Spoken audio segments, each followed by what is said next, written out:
People are moved by fear. If you want somebody to do something, create fear. Businesses realize that there's a lot of money in fear. There's a lot of control in fear. And so if you can get people to fear, they'll do what you tell them to do. I realized that I've got two options. I can become a sheep and be a victim of the system and blame my finances on this or this or this, or blame that I can't fly on this, or blame that I can't do all of these things, or create my own reality. This is the same message I've been preaching for years, and it's becoming more real for people now. How little people truly know where they stand, how little prepared they are. You're going to have to take a stand. So how can a person prepare is to study. And most people don't study. They read, but they not study. They watch TV, but don't study. I study. If you want to destroy capitalism, debauch the currency. And what most people don't realize is what Nixon did when he took the dollar off the gold standard. The US dollar became fake money, fiat money. And historically, no fiat currency has ever survived. We're in the end game of the American Republic because we're no longer a democracy, we're no longer a republic. We've become a socialist state.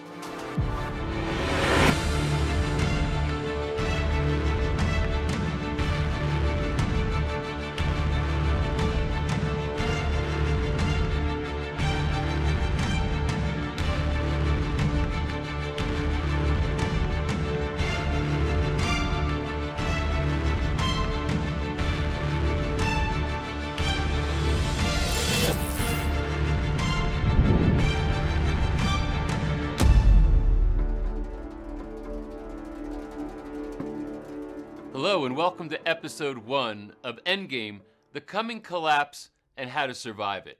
Now I want to start out by saying I'm not an automatic alarmist. I'm not a Chicken Little talking about the sky is falling, but we have been seeing over time storm clouds that are forming that I believe are unprecedented. And at Revealed Films, we like to go investigate things that we think matter, things that we think you need to know about. We've done series in the past. We've done Money Revealed, one of our more popular series, talking about how to invest. Then, when COVID hit, we did a series called Crisis Investing to talk about what are the new considerations based on what's going on in a COVID world. We also did Vaccines Revealed COVID Edition, maybe one of the biggest series that we've ever done as far as audience, looking at all of the issues concerning not just the vaccine, but the health considerations surrounding COVID, the lockdowns, the masking, social distancing, and what the implications of that were. Well, all of these things have seemed to come together in this idea of endgame, where we're saying we're facing things that we've never seen before. It's really sort of disturbing in the sense of what do we do? Because now the considerations are multifaceted. Right now, when we look at how the government is ramping up the printing press, devaluing the dollar, putting all this cash into the economy, at the same time while there are lockdowns and the middle class seems to be being destroyed, and then further that there seems to be more and more civil unrest, more polarization, all these things are going on, and it culminates into a new level of thinking with new considerations as to what do we do to prepare for this. The prepper industry has been going up exponentially. Very often people look at all these prepper shows and so on and podcasts and feel like, these people are just way out there on the edge and they're overreacting and the sky is falling. Well, today, people who never considered this before are now taking a hard look, and not only taking a hard look, but they're starting to prepare. So what are we going to do? What's this journey going to be about? It is going to be about what to do with your finances. You don't want to stay in cash, it's being devalued. The market maybe is in a bubble and it might collapse and you can't really trust it. Real estate is really kind of this crazy thing right now. Some areas, people are exiting in droves and real estate is crashing. In other areas, if you go to bid on a house, you're going to get outbid. Houses are selling over their asking price. So how do you invest in real estate right now if you thought that was a good idea? Should we be thinking really strongly in terms of precious metals, gold, silver, other precious metals, and that's the safe haven? Crypto, you got to put crypto into the conversation. That's something that is really explosive right now, but is it speculative? How risky is it, etc.? So we're going to be speaking to multiple experts who are going to speak to all these issues and give you their insights. At the same time, home protection. That's something that's kind of important too, right? If there's going to be more civil unrest, if things hit a tipping point and go a certain way, and it might not be just COVID related. I mean, look what happened in Texas not long ago. They had unexpected weather, storms that brought down their power throughout the state, and they were just minutes away, as you'll see from one of our experts, from losing their power grid for 3 months. Do you know what would have happened if they lost that power grid for 3 months? I shudder to think about it. People in Texas now are prepping in a way like they never did before, seeing that it could happen to them and it could happen to you. And again, I'm not trying to be an alarmist. I am looking at the facts on the ground and saying, we need to be prepped for these types of scenarios. And then, of course, what if you're in a crowded area? What if you're in a city? If we do lose the grid, if something goes down, if there's civil unrest, do you need a bug out bag? Do you need to get out of town? Do you need to shelter inside? If you do, what kind of food supplies do you need? What kind of water do you need? There's so many considerations. And we've spoken to people like Larry Yatch, who is a Navy SEAL commander, and we've spoken to many other people who have written numerous books on prepping, and when you hear what they have to say, they're very logical, very rational, and very informative. So altogether, when you look at the vast array of considerations, there's a lot of ground to cover here, and we made this docuseries for you, pulling it all together, simplifying it, organizing it, and then presenting it. So I am excited to take this journey with you. I learned a ton throughout the process of doing all these interviews, meeting these people, investigating their thinking. And in the end, I know that it has had massive impact on my own thinking and actions, and I know it will on yours too. So I couldn't be more excited than for you to be here right now. Also, we're just kicking off, so we're in the free viewing period. I'm going to ask you a favor to join us in disseminating this information. There's a lot of people right now who have a lot of questions and no answers. The internet's a confusing place if you try to go there. A lot of censorship is there. A lot of things are biased. I think that the best thing somebody could do is come watch this series called Endgame during its free viewing period. So I'm going to ask you to share the link that you had with other people so that they can register and watch the series also. It's free. They don't have to spend a penny. All they have to do is register and they can watch the entire 9-part docuseries. So with that as the backdrop, let's dive into episode 1.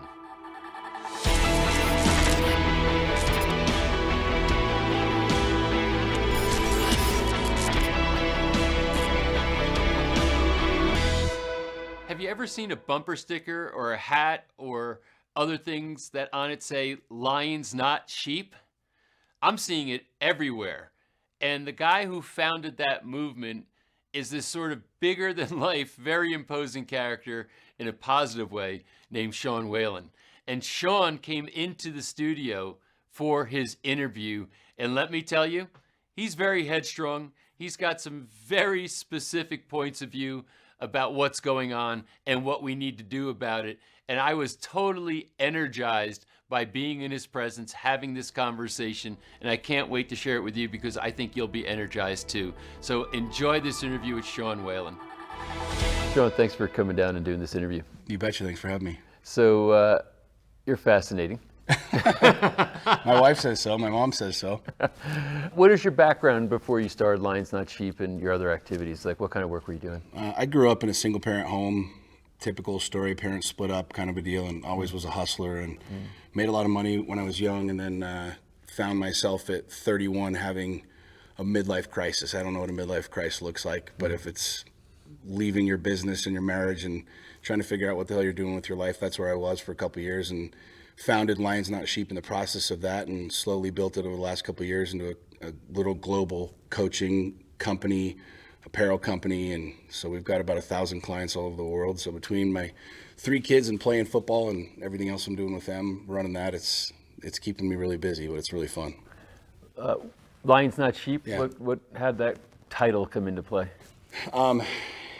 In my own personal journey of building a lot of successful companies really young and then burning them all to the ground, essentially trying to figure out why I was doing everything, trying to figure out, really what my purpose was.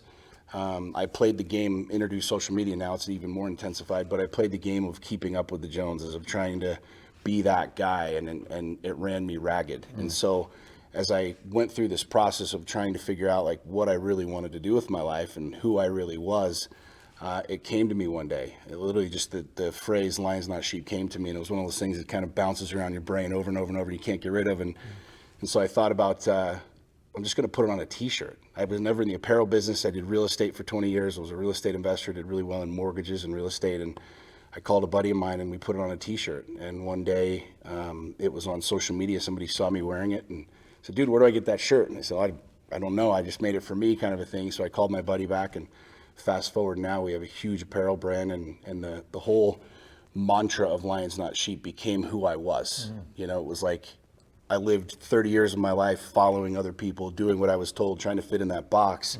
Here I was now, in my later half of life, if depending on the time frame that I'm here, figuring out that I wanted to do my own thing, write my own rules, and living life literally as a lion versus a sheep. Why do you think it struck a chord? Because obviously it's blown up. I mean, I'm driving down the road, I see bumper stickers, I see people with hats, I see people with shirts, it's everywhere. Yeah, it really is. It's been fascinating. The last couple of years really have, and obviously the timing and the political climate and the whole thing, but we've been programmed since we were little kids to lie. Everybody has. When you're a little kid, you don't pick your name. You don't pick your morality. You don't pick what's right or wrong. You're told these things. Mom and dad say, this is what's right. This is what's wrong. School says, do this, do that. Church says, this is what's good. This is what's bad. This is what'll get you to heaven. This is what's going to take you to hell. And so, thinking back, I never really chose who I was. I didn't decide what was right or wrong. I'd never asked any real questions. And it's not a religious conversation about, God, talk to me kind of a thing, but it was like, why am I doing what I'm doing? And I found that most of my life I was doing it because this is what was socially acceptable. Right. This is what the path of least resistance was. As a little kid, you have a question, raise your hand. I need to go to the bathroom, raise your hand. You don't say anything that's going to make anybody else uncomfortable. Just do this. This is what normal looks like. And essentially you're just living in this little teeny box. And I found as I got older and older and older, I asked more and more and more questions. I wanted to know more things. And it's just interesting how little people want to discuss deeper things, meaningful things. It's just like, no, just that makes me uncomfortable. Just sit over here. And so I found myself really intrigued with the why. I'm 42 years old. I ask why more than a 10-year-old because I really want to know. And so I think people nowadays are waking up saying, is this it? I've got the house, I've got the kids, I've got the car, I got the job. Like, I'm 40 years old. Like, why am I here? Like, why am I not happy? I mean, it's statistically, you look outside and there's more people doing prescription drugs. There's more people killing themselves than ever before in the history of this country. Kids are upset. Kids are dealing with suicide at an all-time high. Why? And I truly believe it's because people have not figured out how to tell the truth. They haven't figured out how to be able to dig inside of what they really want, what they really feel, what they really believe, because we've been programmed to essentially sit down, quiet down, slow down, shut up. Don't do anything or say anything that'll make anybody else uncomfortable. And it's a really demoralizing reality, and as a father of 3 kids, I see this happening every single day. And it's been a journey that I've been on the last 10 years of trying to really dig down into what it is that I truly want to experience in this life, and knowing that I can build whatever I want, and essentially pulling back that programming that I've had for 40 some odd years, Right. Your social media presence has also grown, and so I know you said you have like a coaching program, et cetera. Obviously, I think it must be somewhat directed to having people discover what they really want in life as compared to being a sheep and following what they've been following. But why do you think you're so blown up on social media? I mean, people are loving your posts. I don't think you're doing it for affect. I think you're just really expressing yourself. Yeah, my first post that went viral a number of years ago was after my divorce. And it's funny because we look at social media nowadays and it's just this mind-numbing thing. And I did something in a post that I had never done before. I essentially told the truth. Like, it was this really raw, vulnerable post. So you see this guy, this tattooed, bearded, tough guy with this exterior, like talking about how he was angry. I was talking about my emotions going through my divorce. I was talking about like the pain and the frustration that I was dealing with. And I think it's so different for people because we're so used to just not knowing what's real and what's not. Then you're expecting something from someone and they show up completely different. And it's like, wait a second, like, where did that come from? And I found something in that experience. This was probably 6 years ago that my first post went viral. I mean, tens of millions of people engaged with this one post. And it was fascinating because it wasn't the highlight reel. It wasn't a success story. It was literally like my deepest, darkest. It was the stuff that was inside of me that I had not shared with people before, my own fears. And I realized that literally millions of people engaged with it. And it was interesting to me. I was like, this is my darkness. Like, why are so many people being inspired by this and motivated by this? And I realized it's because people relate to it. We think that we're an island. We think that people aren't struggling, and you don't know how bad my stuff is and how bad my demons are and whatever else. And really, everybody's dealing with it. Everybody is. There's just two different types of people that hide from it and don't talk about it, and those that do. And I was that, first guy. But I also realized after that post went viral, like, I felt better. And it was interesting because I was looking at this thing and it was scary as hell to talk about vulnerable things, to talk about these things that we're not supposed to talk about, the fear, the depression, the suicide, all these other things. I realized as I started sharing more and more and more of that part of my story, I felt better. And so it was therapeutic? Yeah, very, very much so. I consider myself a fairly smart guy, so I was like, all right, if me attaching to people and finding people and building this tribe, if you will, comes from me sharing my truth, that's great. That this is what Pepsi and Coke and Ford are spending billions of dollars on marketing, trying to get your eyeballs and your hearts and your feelings and your emotions, right? But if I feel better too, then why don't I just keep doing this? And literally over the last 5 years or so, I've used social media literally as therapy. And it sounds funny to people, but like, I share these things because it's scary to share things. It's scary to share the insecurities and the fears and the darkness where we're supposed to be this. We're supposed to be just get in the box, do what you're told, show up the same way. And I've found the more I share the darkness, I share the real, the more people are attracted to it, but it also helps me feel better. It's like, there's no skeletons in the closet, if you will. You're putting everything out there, and it's a scary place to be, but at the same time, it's extremely liberating. Did I hear you say earlier before we started that you have like 2 billion views of your videos? Almost a billion. Almost a billion views. Almost a billion. Wow. Yeah, it's been wild. I mean, I found that I lived most of my life in this place of like security, right? Just doing what I was told to do. This is what normal looks like. Like, this is what a normal home looks like, a normal business looks like, normal emotions and normal feelings. And I found that it's those moments of rawness, it's those moments of intense energy that connect me the most to people, but it's also real, right? I mean, as men, we're not supposed to be angry. We're supposed to suppress these dark thoughts, and we're not supposed to talk about certain things. We don't talk about sex, money, politics, religion, divorce, depression. These are like all taboo topics, right? Because it might offend somebody. Well, I'm looking at it saying, well, that like, this is my life. Right. I'm dealing with sex, money, politics, religion, divorce, depression, co-parenting, all of these other things. Like, this is what I talk about. This is my life. And I think that people really, really, really engage with it because they can relate to it. You know what I mean? Yeah. But it's been wild. Some videos of hundreds of millions of views on videos where you're like, why did that go viral? And you realize you're saying things that other people desperately want to say, but don't have either the courage or the tenacity or the ability to say. Give me an example of one of those that did 100 million or more views. After the Florida school shooting, I was actually supposed to do a photo shoot that day with my friends out in the desert with some guns. And for some reason, this is like one day that I was super busy. I hadn't checked social media. I hadn't checked the news. I'm running home to pick up my guns to go do this photo shoot. I called my buddy and I said, hey man, I'm on my way. And he's like, dude, we can't do this. I said, what do you mean? He's like, have you seen the news? I said, no. I jumped onto the Drudge Report and found this horrific experience. And I remember clicking, I was literally at the gas station filling up, and I clicked on one of the first reports that I saw, and it was when they were interviewing the kids after the shooting. I don't know if you remember that, but all these kids were like, yeah, this kid was up. If there was anybody who was going to shoot up a school, it was going to be this kid. Like, we knew he was gnarly, we knew he was in trouble, we knew he was just a bad kid. And obviously, fast forward, everything else comes out about the FBI and all this other stuff. But in that moment, I was enraged. I was furious that these kids all knew that this kid was nuts. But yet we live in a societal, in a political climate where you can't talk about these things. You can't label anybody because you're a racist, you're a sexist, you're misogynistic. If you tell on some kid for drawing swastikas and bombs in his locker, you're going to be labeled something, so kids don't say anything. Right. And here all these kids were acknowledging this kid was nuts.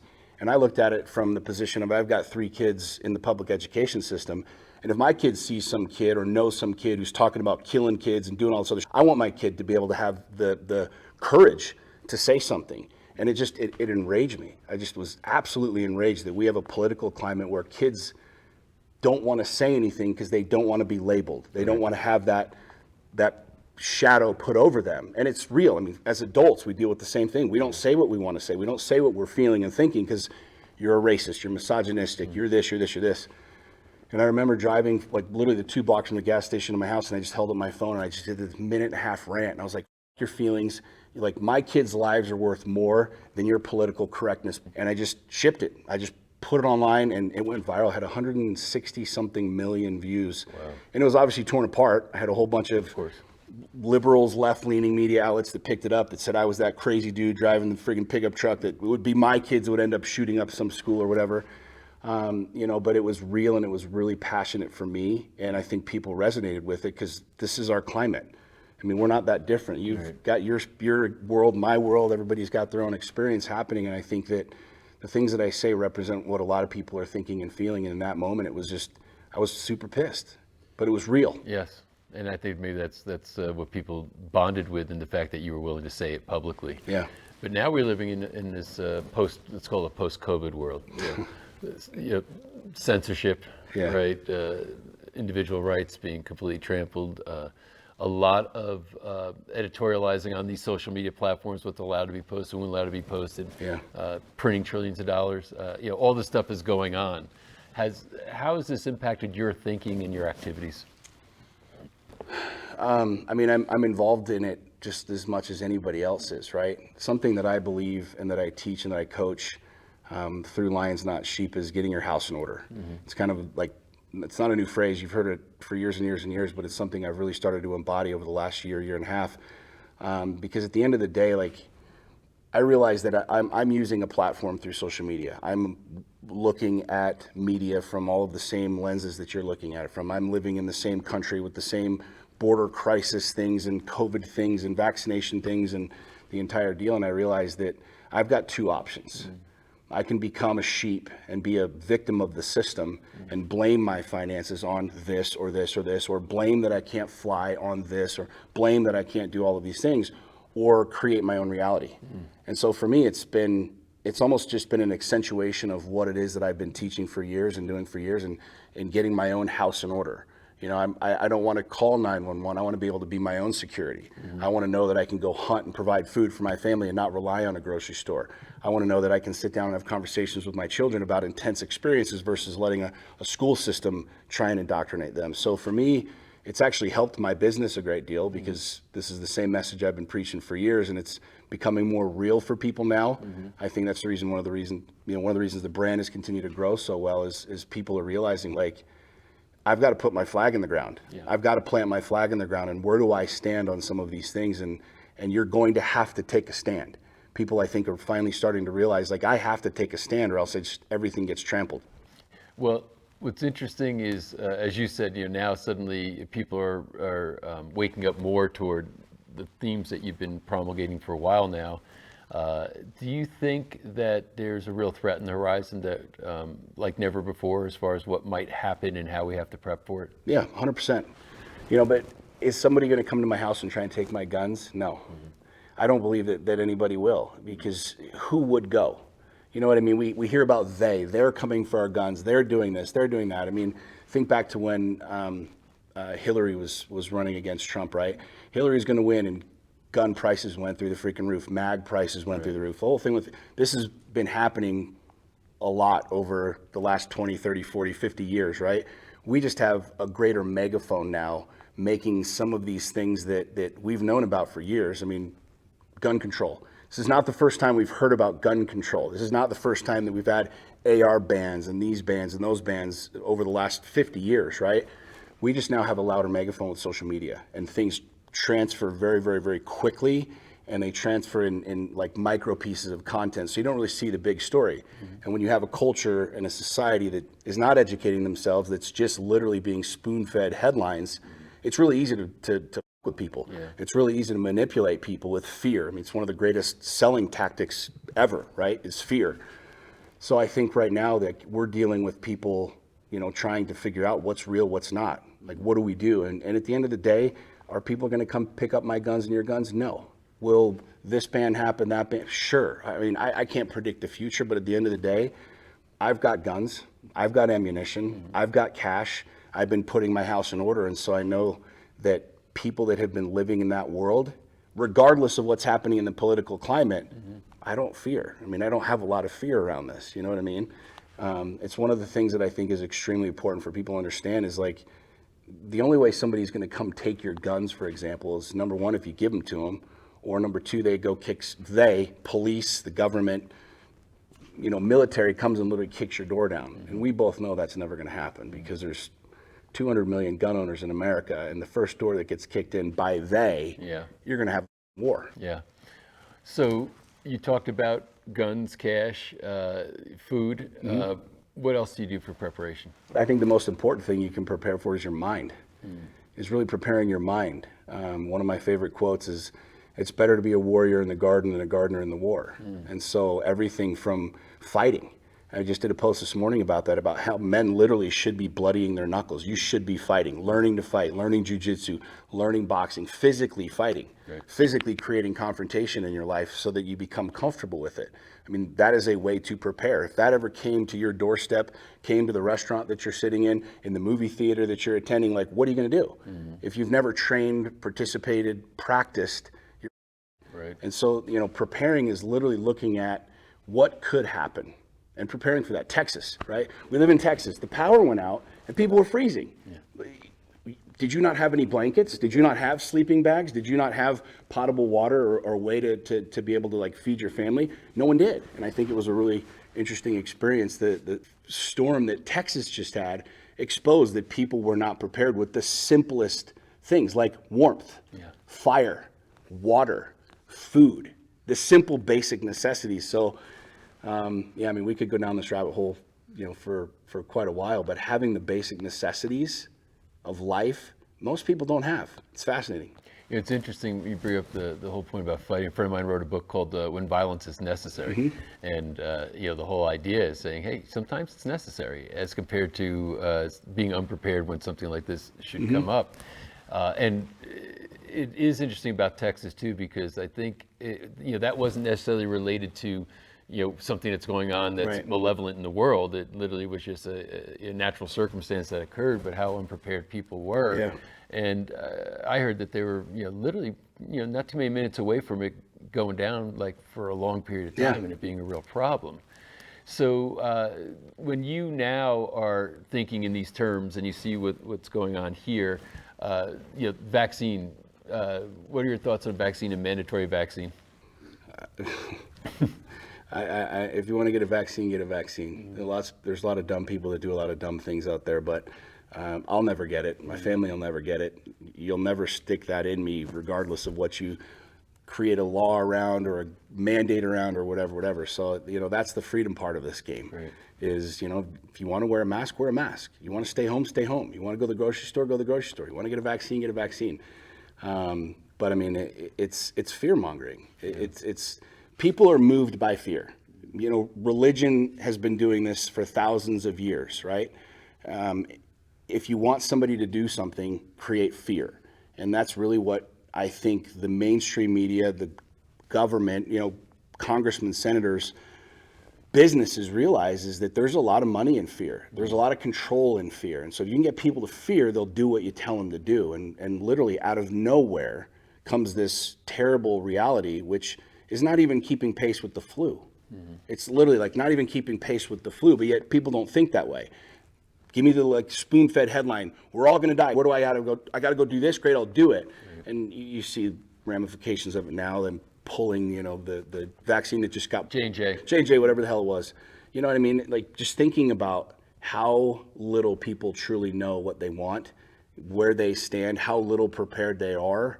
It's a fascinating thing. But I mean, if you want to go get a vaccine, go get a vaccine. I could care less. You know what I mean? Did I see a post of you wearing an outfit that said something like blood clot free or something like that? I did a post, and it was just me standing at the lake saying that I was blood clot free. Of course, it pissed a ton of people off, right? But it's like, it's just a fascinating thing, man. Like what's going on in our culture and our society, and I actually like it.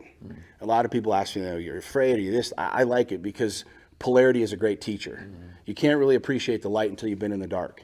You can't really appreciate the peace until you've been in war. You can't appreciate, understanding what that peace looks like until you've experienced violence.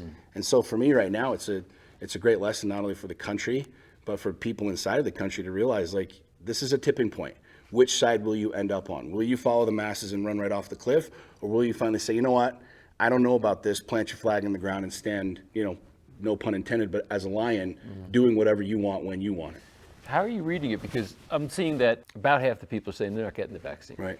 Which is surprising to me because the propaganda machine is so heavy on it. Right. Yeah, I mean, they're really, and the shaming that they try to do along with it, as far as if you don't get a vaccine, you're a bad person. You're not killing my grandma. You killed my grandma. Yeah. You know how many grandmas I've killed over the last year because I haven't worn a mask? Right. I haven't put a mask on one time, but apparently I've killed many, many, many grandmas.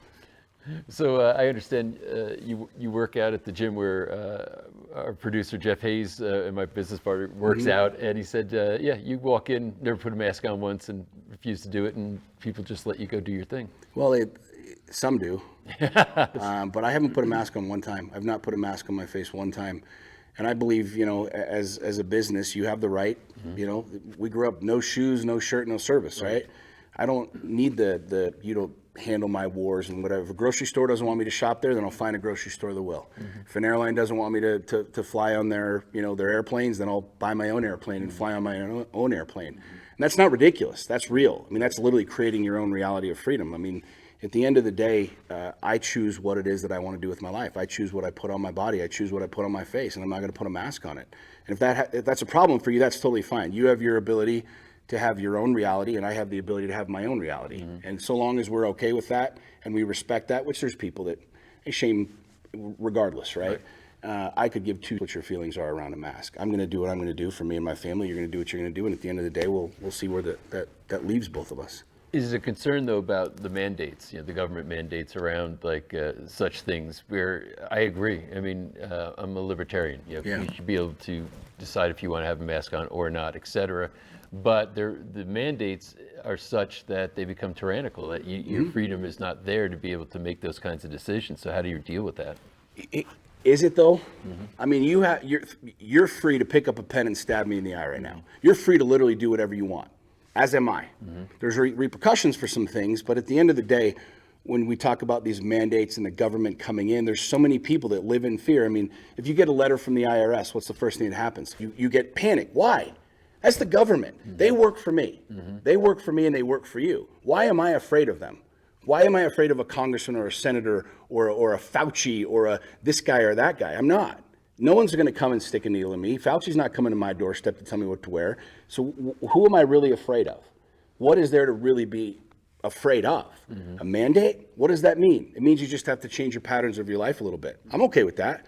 You know what I mean? I'm not going to go to Delta and moan and scream and yell and throw a temper tantrum. If you don't want me on your airplane, that's fine. You have that ability. You have that right. We can get into the politics of what's, publicly traded companies, all that other. But I want the ultimate level of freedom, which is me being able to do anything that I want. And no government, no institution. The police aren't going to come and knock on my door and take my guns. We both know that. The Draper PD, which is where I live, they're not going to come to my house and knock on my doors and say, give me your guns. They're not going to do it. So who is? Right. A congressman? A senator? The military? Are you going to bring an entire cavalry down my street to come get Sean Whalen's guns? It's not going to happen. You know what I'm saying? Yes. Are you literally going to force people to get in line to get a shot? It's not going to happen. And so I think the fear mongering is what's really allowing this thing to continue to happen. And what people need to just do is not wear a mask. Get up and not wear a mask. And if a store wants to kick you out, don't shop there. If this place wants to serve you, great, go there. You know what I mean? No one's forcing you to put a mask on. No one's forcing you to get rid of your guns. No one's forcing you to do anything. You literally have the ability to move as you choose and as you please. But people don't think that way because we've been programmed, again, since we were little kids. This is what's right. This is what's wrong. The government has our best interests, so do what they tell you to do. When you start looking at more things and peeling layers back, you realize that they're trying to do their deal and I'm trying to do my deal. And so long as we don't have conflict there, we're both going to be good. But when that overlap happens and there is conflict where you try and force your will on me, you can put it on paper. You can create a law, you can create a mandate. That doesn't mean jack to me. But the second you actually physically come into my space, that's when you have conflict. And I think that a lot of really smart people understand that, but a lot of sheep don't. So what's interesting is they do try to make it uncomfortable or inhibit your life. I had to pull my kids out of school, homeschool. I mean, there's a lot of things that go on that say that, because you're right, you can say, I'm not gonna get the shot, okay, so now I can't fly. I think the free market works. I think an airline that would suddenly say, hey, we're not gonna mandate a vaccine to fly on our airline. There's gonna be a lot of people who are gonna go, patrons. They'll be packed. And that's where the free market works. If they're gonna start deplatforming or censoring on one social media platform, maybe a new one gets built and then people go over to there that that want to hear the information that's uncensored. So I think in a large sense, you're right. But I think also some level of rebellion on the part of the citizenry is required, to govern, that freedom. Right. So are you someone who, I guess, advocates, for rebellion in that respect? And how should people rebel? I think the most rebellious thing you can do is have zero needs. I think the most rebellious thing you can do is to get your house in order. I think the most rebellious thing you can do is just say you, literally, and run your own life, build your own reality. And the thing that's interesting is, like, there's so many people that are there, but they're scared. You're scared to say it on social media. You're scared to say it to your family. You're scared to say it to this, that, or the other. But that's what the true nature of this country is. I mean, this country was founded on rebellion, right? Are we ready? I mean, you look at like the Capitol surge, right? There was no guns there. That was not a surge. That was not anything that was trying to overthrow the government, right? They had freaking pitchforks and flagpoles. You know what I'm saying? If somebody wanted to overthrow the government, it wouldn't be with pitchforks and loudspeakers. You know what I'm saying? But I think the reason that the rebellion that a lot of people think about, 1776, taking arms, surrounding buildings, I don't want to say it's never going to happen, but it's not going to happen anytime soon, and here's why. If you look at countries like Venezuela, where millions and millions and millions of people take to the street, it's because they shut the water off. There's no water. And we have in this country a welfare system that keeps people fed, it keeps people clothed, and it keeps people under shelter. And so long as you have food, clothing, and shelter, the basic necessities given to you by someone, government, you're not going to rebel. Who's going to rebel? You know what I mean? This is the reason that I think it's a really interesting time, because there's a lot of people that see that the election was stolen. Who believes in the election process anymore? Right. Anyone? Does anyone believe in it anymore? So you now know that that's not a viable option. Okay, check that off the box. What do we do next, right? And so long as you're comfortable, and it might be uncomfortable a little bit, but you've got food, you've got clothing, and you have shelter. So long as you have those things, you're not going to put your life, your family's life in jeopardy physically, meaning you're not going to get a million guys that are going to go into DC with guns and overthrow the government.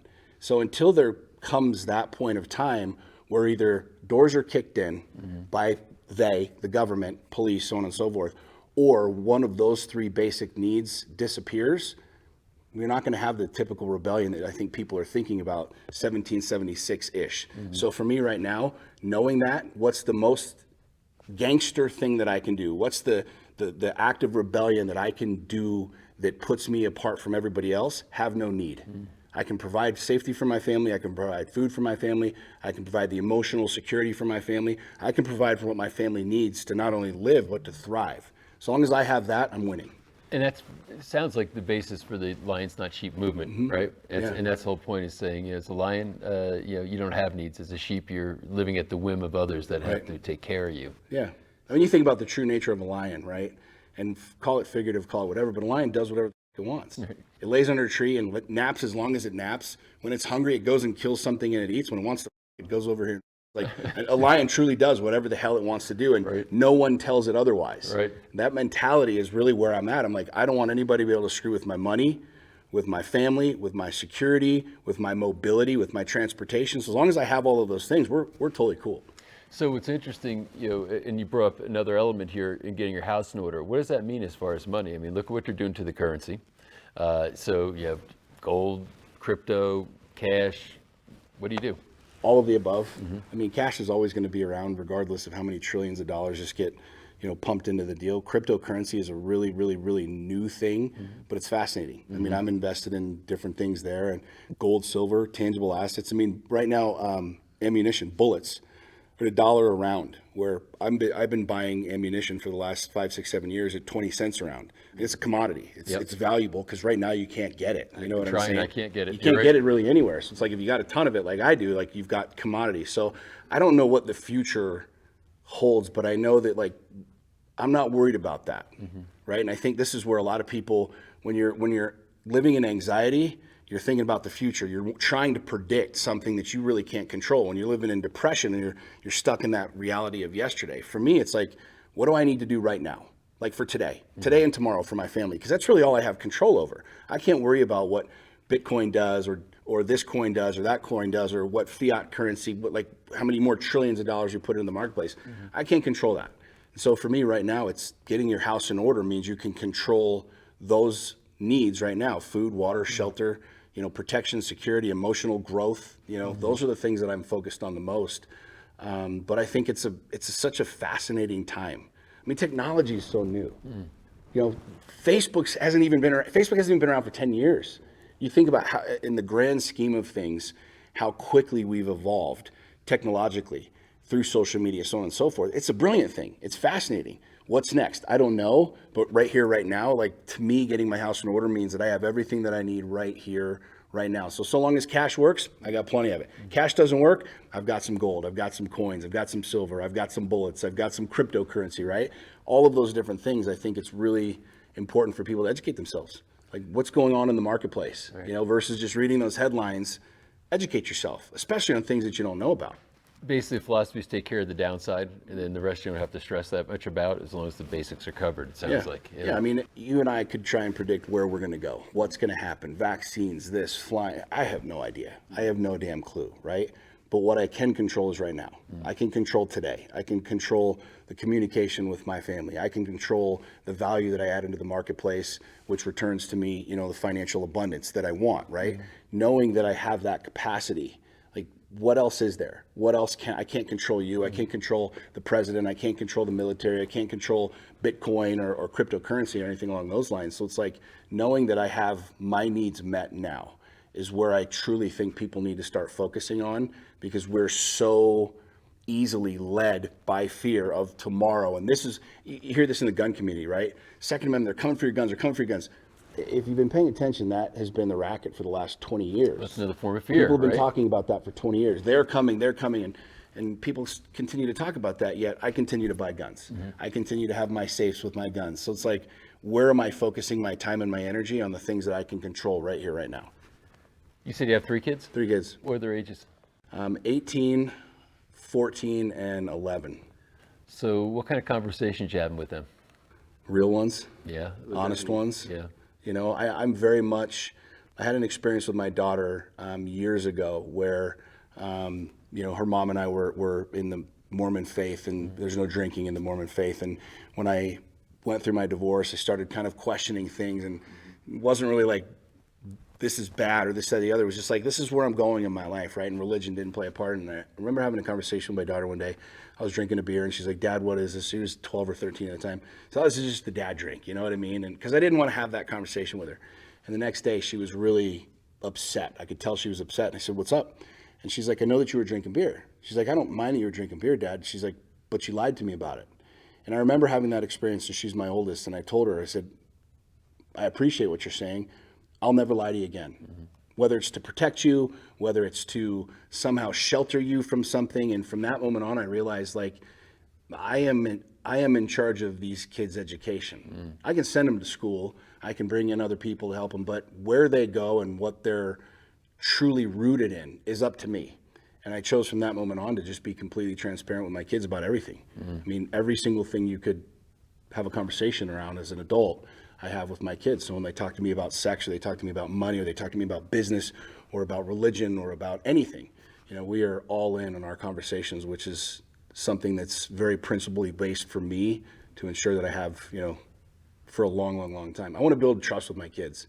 And I think the more you lie to your kids, even in the effort to try and protect them, you're actually doing a very, very, very strong disservice to them.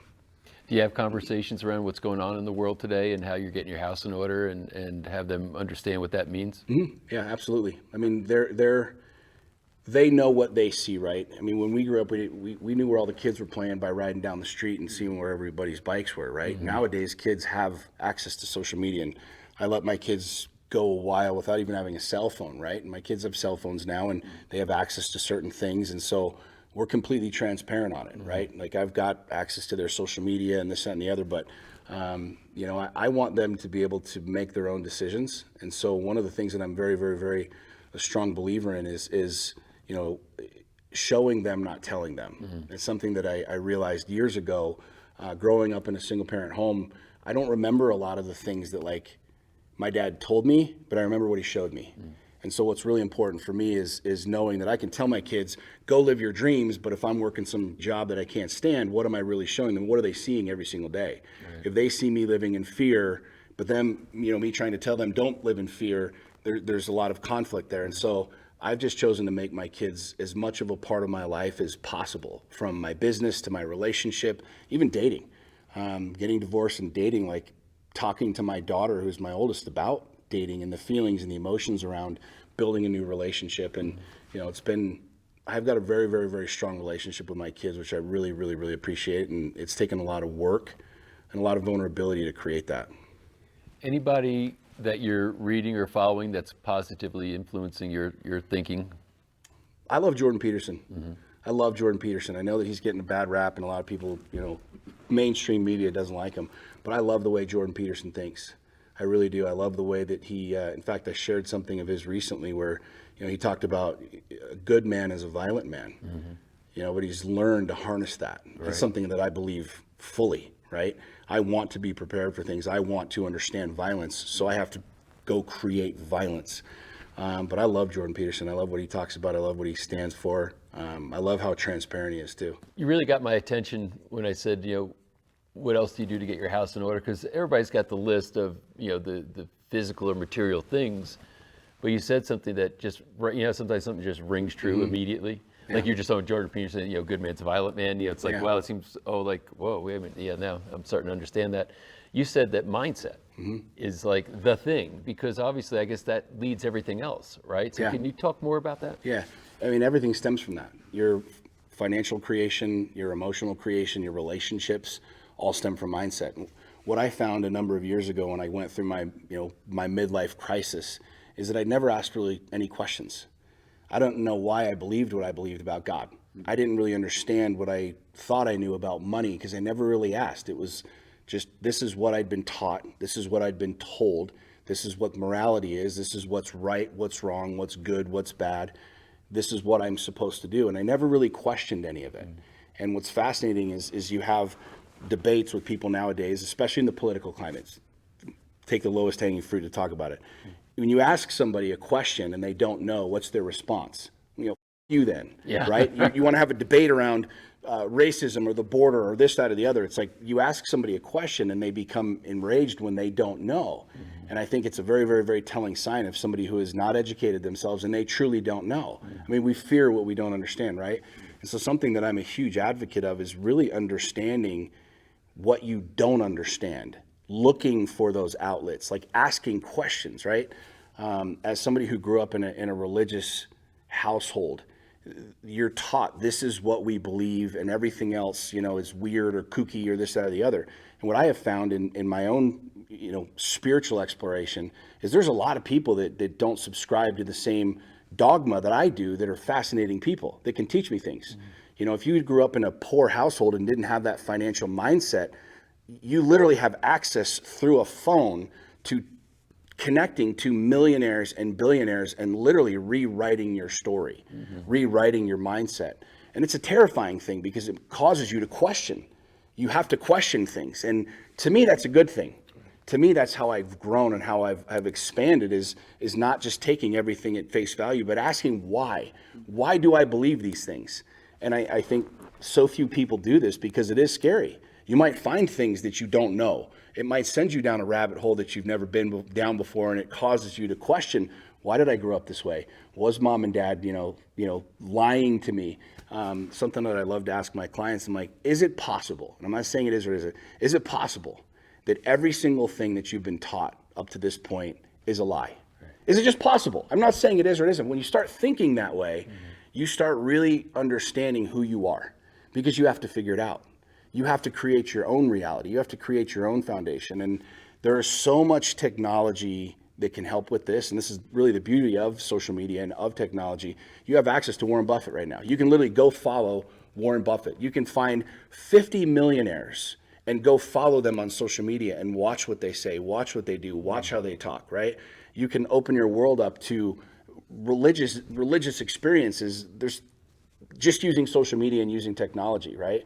But I think this is the reason that we have such a fierce war right now on people's minds in the fear mongering, in keeping people living in fears, because if they did stop and question, perhaps they'd show up with something different. And to me, one of the most important things that I focus on every single day is my mindset, because things are going to grow, right? You look at your mind as a garden, and whatever is in there is going to grow. And if I do nothing with it, the weeds, the fear, those things take over. But if I'm constantly pruning my garden and I'm putting good seeds in there, good things will grow. As a Man Thinketh is my favorite book ever written, James Allen.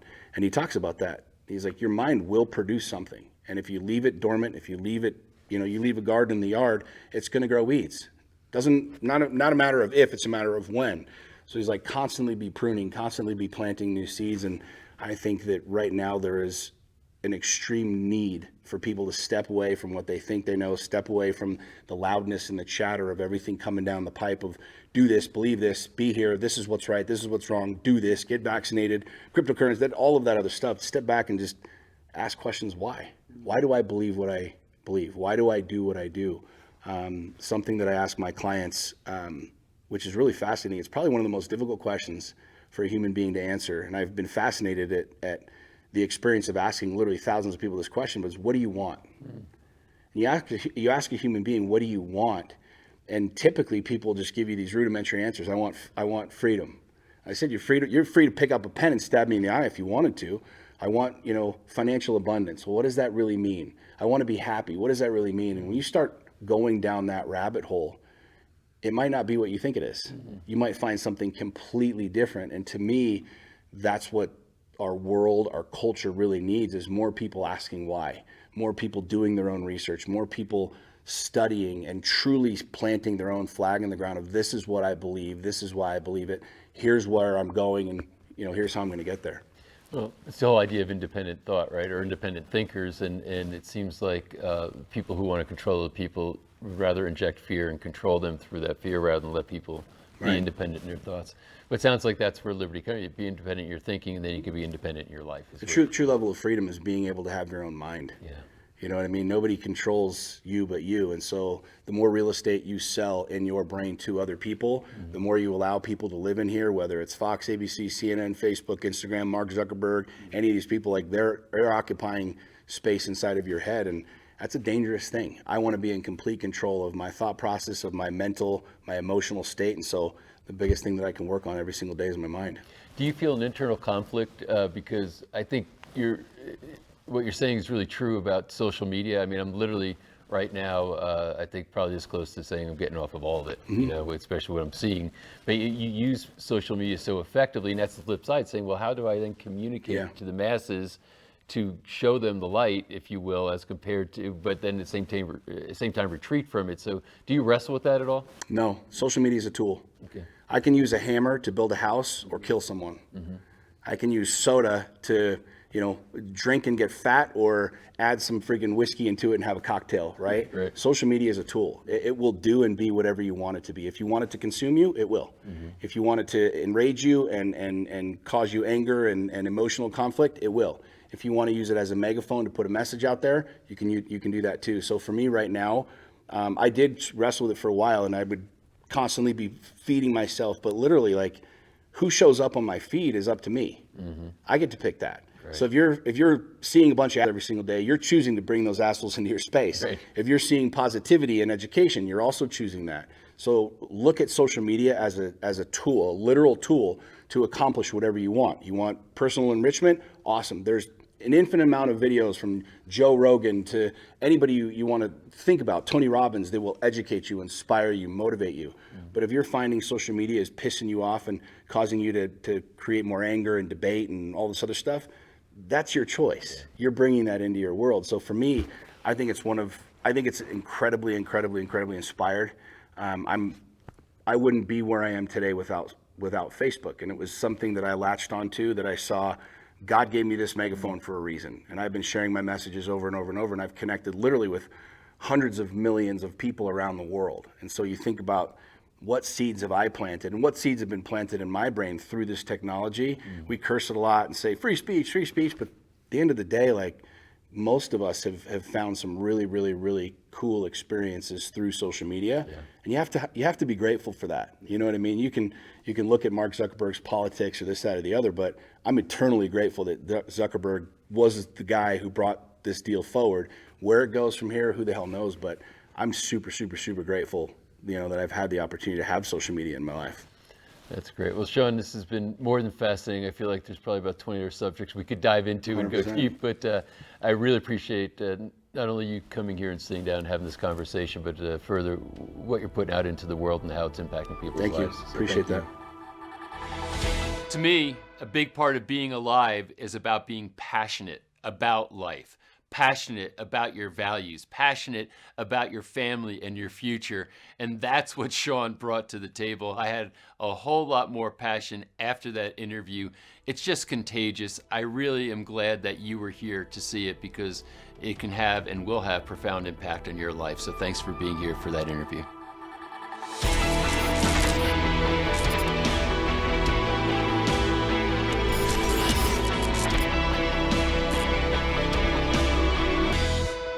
For me, it's impossible to have a conversation around what to do with your money and secure your financial future without talking to our next guest, Robert Kiyosaki.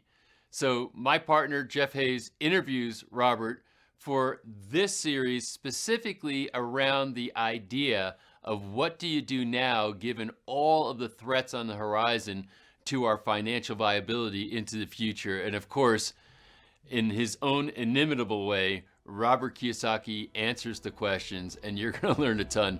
He's an amazing thinker and character. Enjoy this interview. Robert, it's really good to have you here. I'm excited, been looking forward to this conversation, excited to hear your thoughts. You want to, I think everybody that'll be viewing this has heard of you, but you want to give just a brief bio? Yeah, first of all, I'm honored to be part of your series, and because it's my favorite subject. And it's nice to have people listen to what I'm saying, because for years, I've been a staunch critic of education and what is education. So that's why I wrote Rich Dad, Poor Dad, because I grew up in Hawaii. I'm fourth generation Japanese American. I went to military school, fought in Vietnam as a Marine, a pilot. And I began to question what we are taught as compared to a military school and what I call Snowflake University. And my poor dad was the head of education for the state of Hawaii, a very good guy for Japanese, fairly tall, 6'4", PhD, attended Stanford, Northwestern, University of Chicago.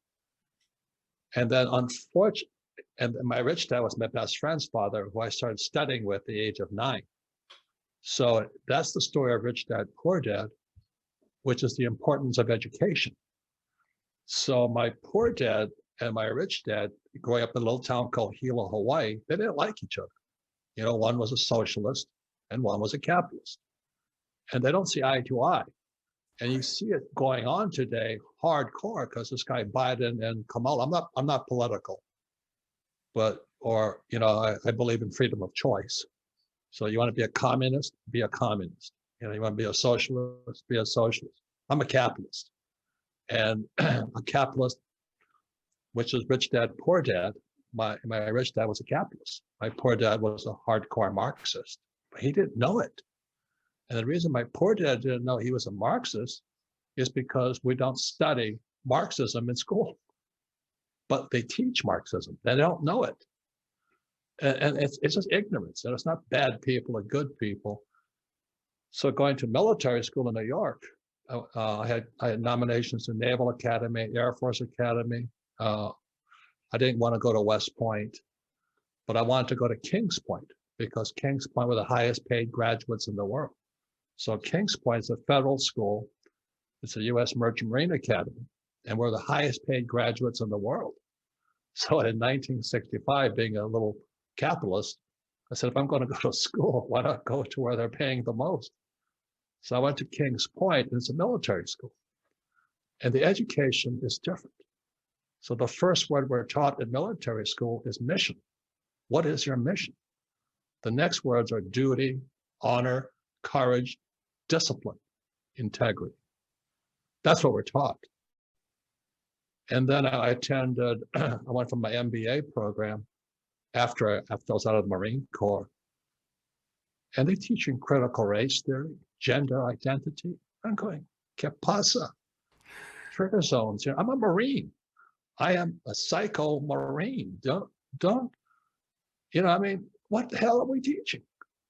So that's kind of my whole background. And so that's my way of setting it up. I'm releasing a book called The Capitalist Manifesto in a few months.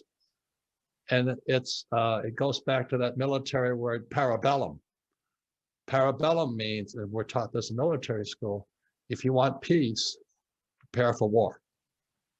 That's what parabellum means. So a capitalist manifesto is for people who are preparing for war, because America is becoming socialist and Marxist, but we don't know it because we're not taught the difference between fascism, socialism, communism. We don't know. And when you look at the reason Biden is a communist is because what Lenin said, what Marx said, if you want to destroy capitalism, tax people. So he's raising taxes. And what Lenin said, if you want to destroy capitalism, debauch the currency.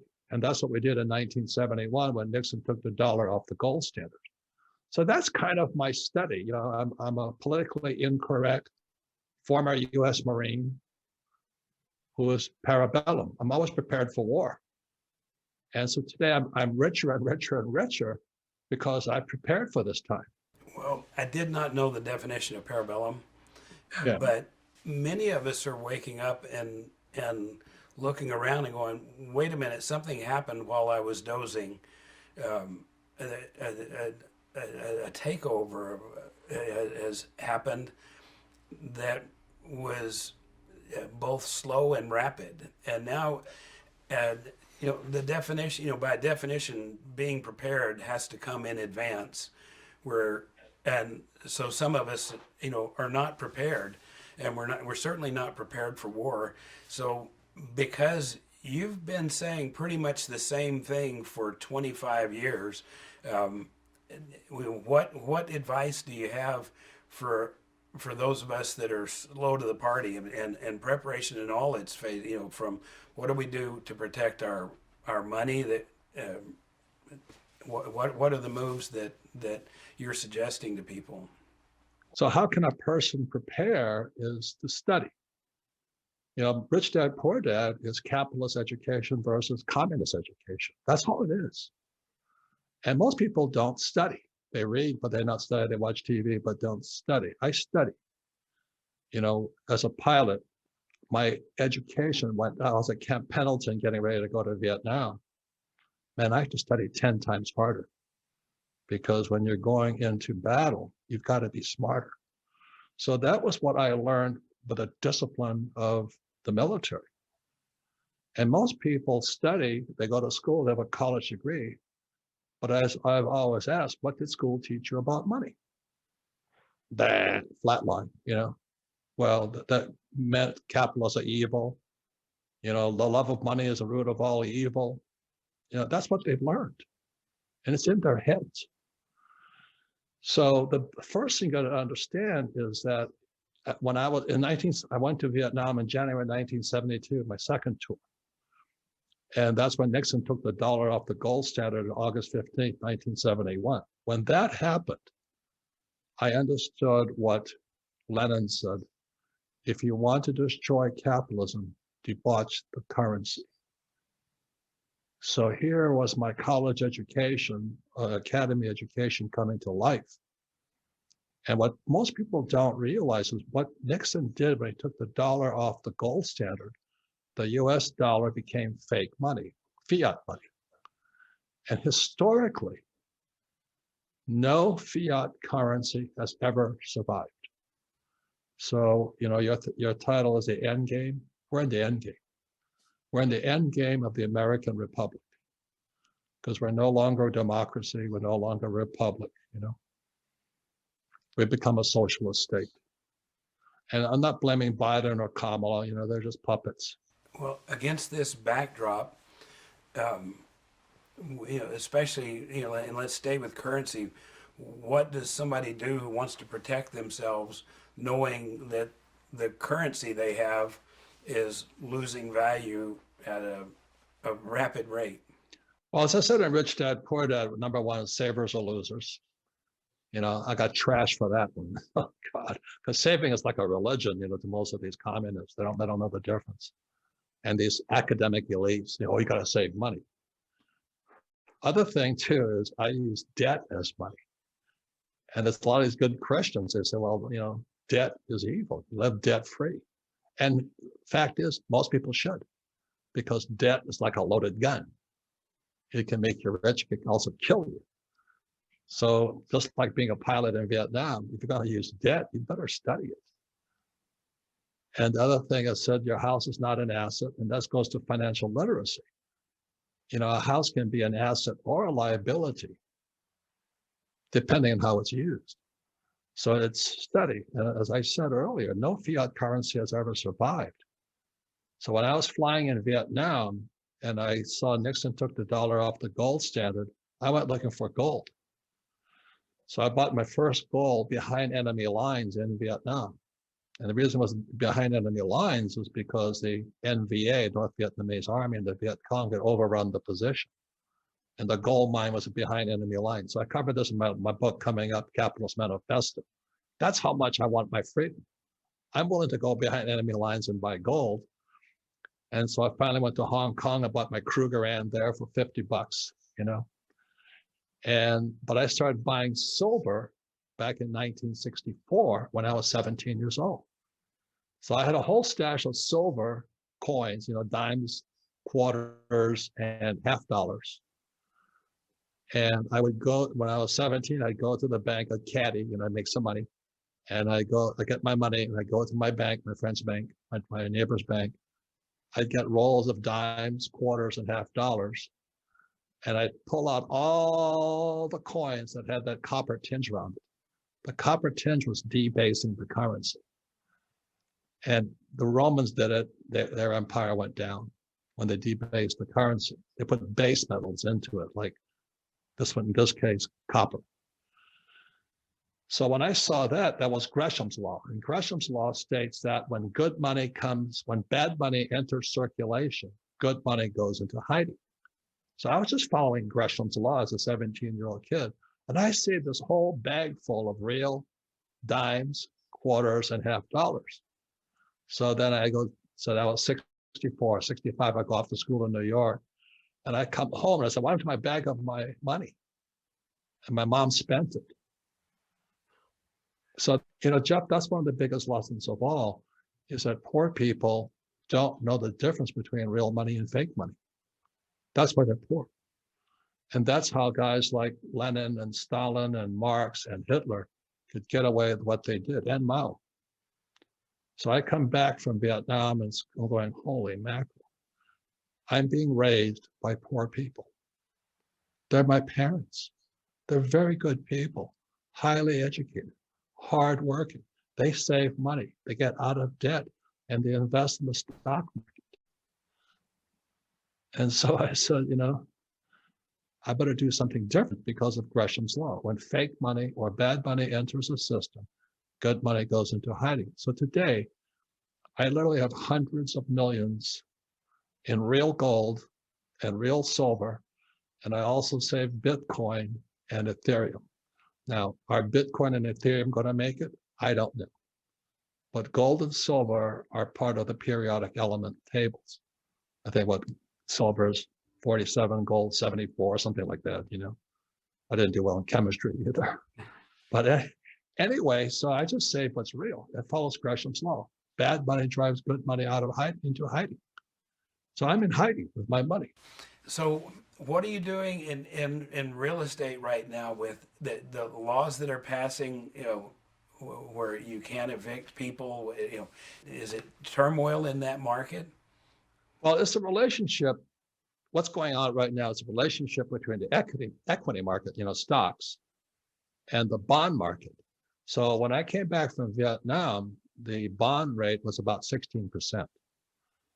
And to keep the economy from collapsing, they kept dropping the interest rate on the bonds. So we had a bull market in bonds because every time, so let's say I have a 10% bond and they drop the price to 5%, the 10% bond goes up in value.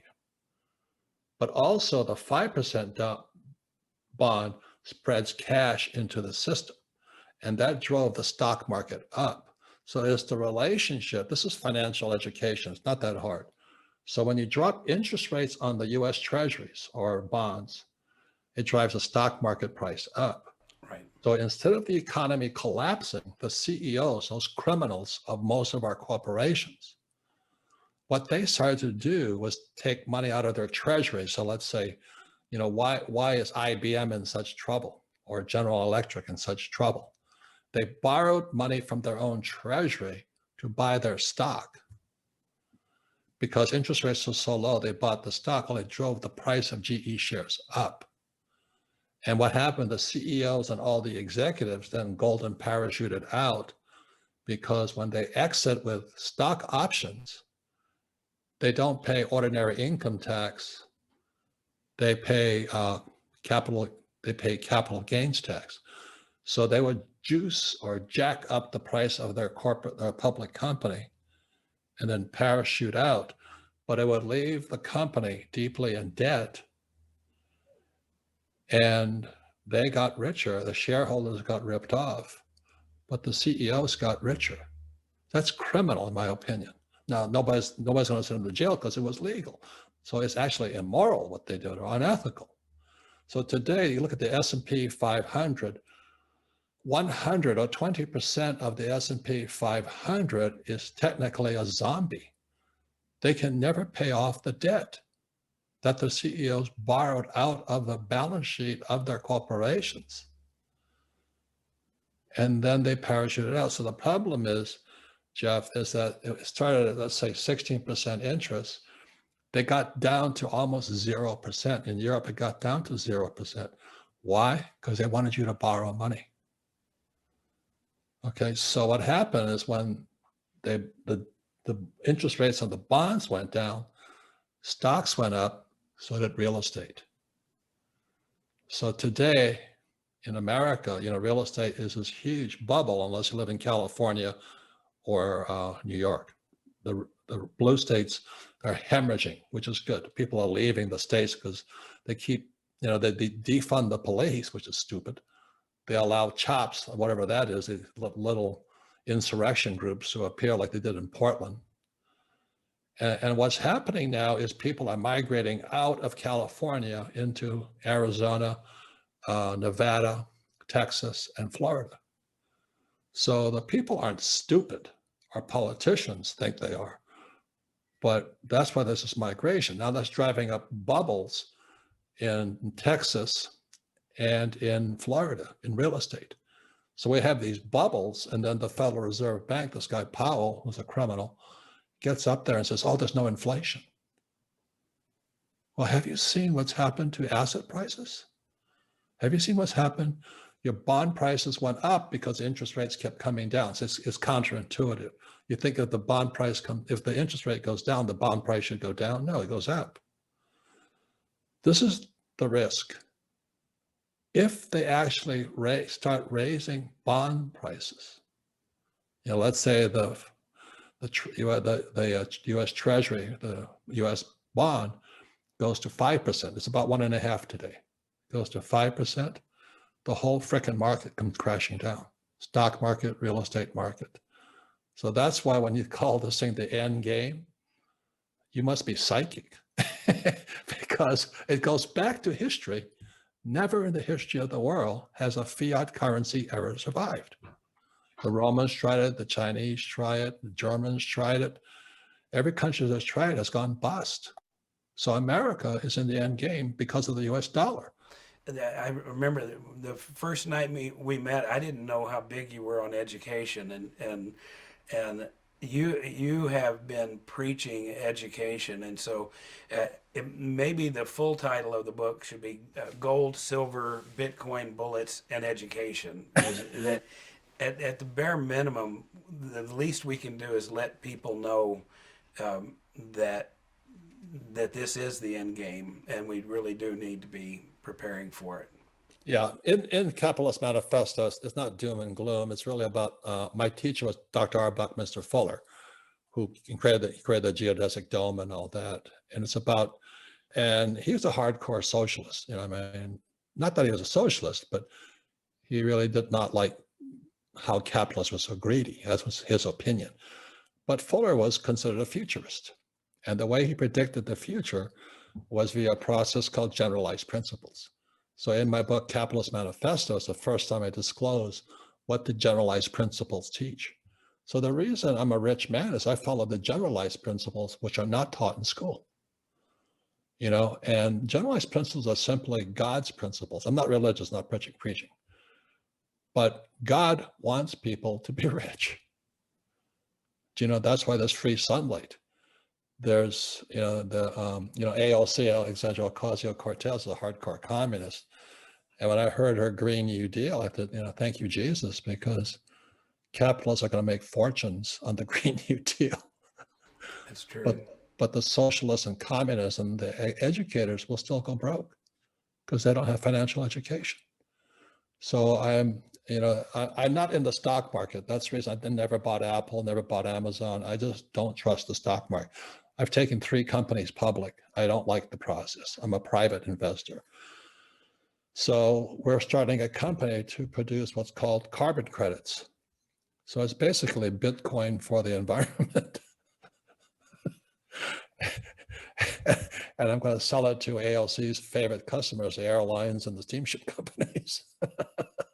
So capitalists will always make money and socialists will always be poor. That's the problem. So what are the rest of these generalized principles? What these God's laws, what are they?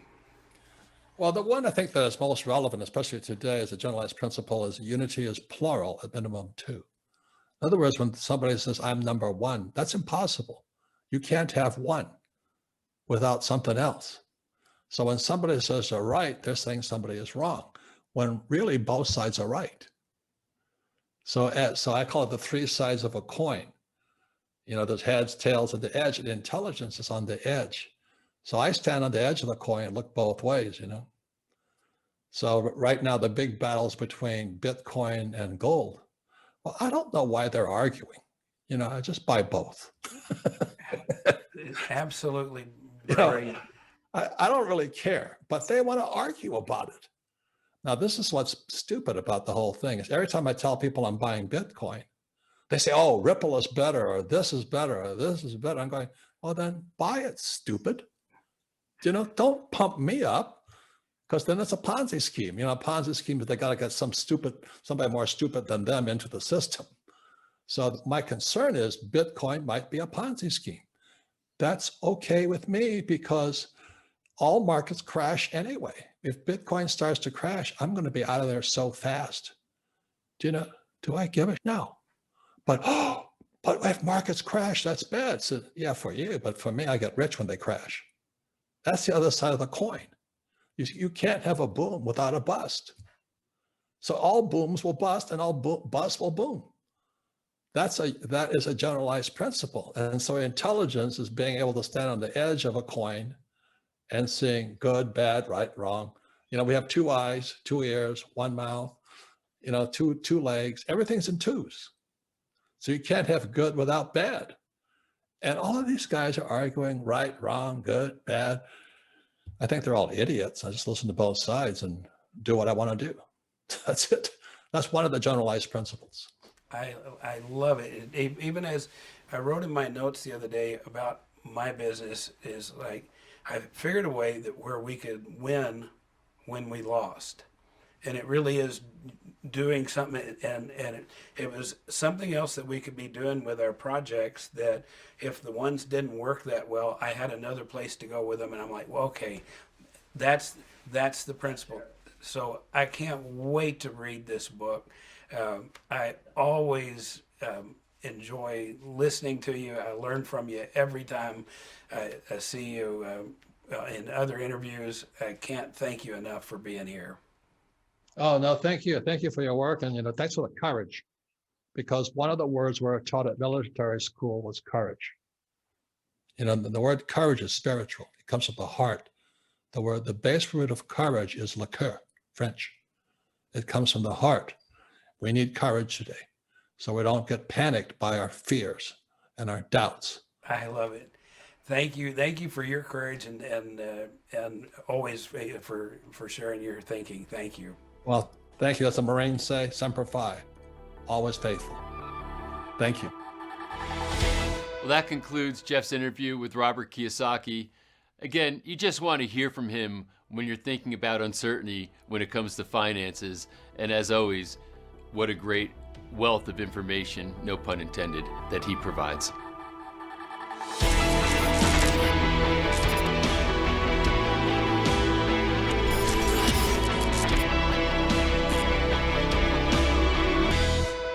Congratulations, you've made it here to the end of episode 1. Really, I am so honored and excited to be here with you. We are just kicking things off. This completes episode 1 of our 9-part docuseries. So there's many, many more episodes to go. I want to remind you that we're in the free viewing period. While we're here in the very beginning, please share this link with other people so that they can register and watch all this amazing information for free also. Thank you for being here. I look forward to seeing you in episode 2.